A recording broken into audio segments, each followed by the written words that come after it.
देखिए अभी आपको फॉर्मल चार्ज हम पढ़ा रहे थे, उसमें दो तरह का सवाल पूछेगा परीक्षा में, कोई भी एग्जाम, नीट हो, जे मेंस हो, जे एडवांस हो, गुड हो, या 11th क्लास का कॉलेज का एग्जाम हो। एक टाइप 1 टाइप 2। टाइप 1 पे कैसा सवाल पूछेगा, जैसे ओजोन का एग्जाम्पल दिए थे बता दिए।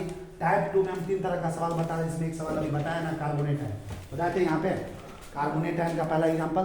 दूसरा एग्जाम्पल है टाइप 2 में SO4 क्या दिया भाई, उसको क्या बोलते हैं, सल्फेट आयन। पहले चैप्टर में बता चुके हैं SO4 सल्फेट आयन का स्ट्रक्चर हम पहला चैप्टर में सिखा दिए थे। अगर किसी को याद नहीं है तो मैं फिर से बता रहा हूँ। सल्फर बीच में रखते हैं, सेंट्रल एटम 4 ऑक्सीजन है, कितना ऑक्सीजन है, तो -4 रखना कि ये को यहाँ रख दो, यहाँ रख दो, यहाँ सिंगल बॉन्ड, यहाँ डबल बॉन्ड, वही किया है ना। तो ये स्ट्रक्चर है, स्ट्रक्चर क्या होगा इसके बारे में हम पहला चैप्टर में बढ़िया से समझाया हुआ है। तो ये सल्फेट आयन का स्ट्रक्चर ऐसा होता है कि यहाँ पे S के साथ डबल बॉन्ड हो, फिर ऑक्सीजन के साथ सिंगल बॉन्ड, एक माइनस इधर होता है, एक माइनस इधर, कैसे ये स्ट्रक्चर बना है सब कुछ हम पहले बता चुके हैं।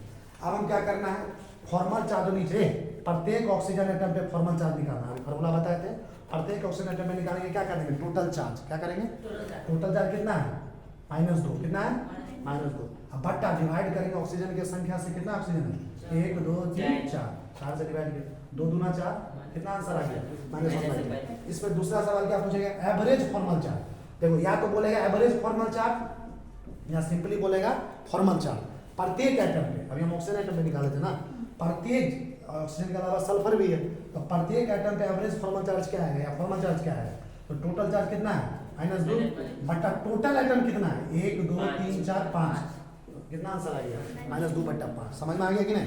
देखो दूसरा सवाल ही पढ़ेंगे। तीसरा देखो, एक और एग्जांपल लिया, PO43-, क्या लिखा हुआ है, PO43- को हम बोलते हैं फॉस्फेट आयन। क्या बोले थे, ये सब पहला चैप्टर में पढ़ा चुके हैं कि फॉस्फेट आयन का स्ट्रक्चर कैसे बनता है, फिर भी हम बता देते हैं। बताओ, ऑक्सीजन 2 बॉन्ड बनाता है और फास्फोरस 3 बनाता है, तो बीच में किसको रखेंगे, फास्फोरस। क्या ऑक्सीजन है 4 सब ये पहला चैप्टर में बताया हुआ है। क्या -4 है 3, -4 कहाँ रखते हैं, जिसका इलेक्ट्रोनेगेटिविटी ज्यादा होता है ऑक्सीजन का, एक माइनस यहाँ रख दो, एक यहाँ रख दो, एक यहाँ रख दो, जहाँ माइनस रख दो वहाँ कैसा बॉन्ड बन जाएगा, सिंगल, क्या बन जाएगा, डबल। स्ट्रक्चर ऐसा हो गया। जब ये स्ट्रक्चर देखो, स्ट्रक्चर जानना पड़ेगा, इसलिए तो पहला चैप्टर में इतना टाइम दिए थे। फॉर्मल चार्ज में क्या चीज़ का इस्तेमाल हो रहा है, स्ट्रक्चर का। क्या चीज़ का, स्ट्रक्चर। फॉर्मल चार्ज का सवाल तुम्हारा तब सही बनेगा जब तुमको स्ट्रक्चर आएगा, स्ट्रक्चर नहीं आएगा तो नहीं बनेगा, इसलिए तुम पहले चैप्टर में पढ़ाए हुए, तो पीछे वाला चीज़ को रिवाइज करते रहो। तो इसमें भी पूछ रहा है प्रत्येक ऑक्सीजन एटम का फॉर्मल चार्ज क्या होगा, चार्ज बताओ टोटल कितना है, -3, टोटल ऑक्सीजन कितना है, तो कितना आंसर आएगा, 3 बटा 4। पूछेगा एवरेज फॉर्मल चार्ज प्रत्येक एटम पे क्या है या फॉर्मल चार्ज क्या है, तो टोटल चार्ज कितना है, -3, टोटल एटम कितना है, समझ में आ गया। इसके साथ फॉर्मल चार्ज का कंसेप्ट आपका खत्म हो गया। फॉर्मल चार्ज पे किसी तरह का सवाल आपको परीक्षा में पूछेगा, हर सवाल आप बना दीजिएगा बढ़िया ढंग से। दूसरी बात, फॉर्मल चार्ज के बाद जो है अगला कंसेप्ट है वैलेंस बॉन्ड थ्योरी। क्या लिखा है जी, ये ध्यान दो, valence bond theory. Valence bond theory को शॉर्ट फॉर्म में VBT बोलते हैं। क्या बोलते हैं, VBT। V का मतलब हुआ वैलेंस, B का मतलब बॉन्ड, T का मतलब थ्योरी। वैलेंस बॉन्ड थ्योरी को बोलते हैं शॉर्ट फॉर्म में VBT। और ये VBT अब ये केमिकल बॉन्डिंग का काफी इंपॉर्टेंट है, इससे सवाल हमेशा पूछा जाता है।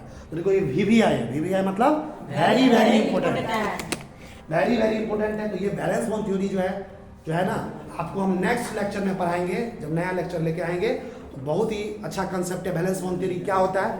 और सुन लो, ये वैलेंस बॉन्ड थ्योरी यहीं पे काम नहीं देगा, 11वीं में काम देगा, इसका इस्तेमाल 12वीं में भी होगा केमिस्ट्री में, प्लस तुम ग्रेजुएशन करोगे 3 साल केमिस्ट्री से, उसमें भी वैलेंस बॉन्ड थ्योरी आता है। ग्रेजुएशन को तो गोली मारो, आगे तुम MSc भी करोगे, मास्टर ऑफ साइंस केमिस्ट्री से, वहाँ भी ये पूछ देता है सवाल में कि वैलेंस बॉन्ड थ्योरी क्या, इसको एक्सप्लेन कीजिए।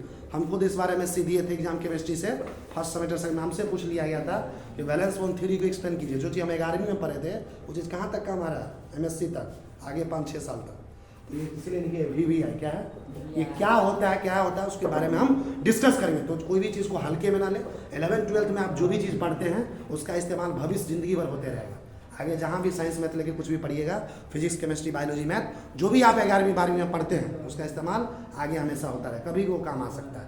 तो इसलिए जो भी पढ़ते हैं उसको ध्यानपूर्वक पढ़े और पूरा चीज़ फुल फोकस कंसंट्रेशन के साथ पढ़े। तो फिर से मिलते हैं आपसे नए वीडियो लेक्चर में वैलेंस बॉन्ड थ्योरी के साथ।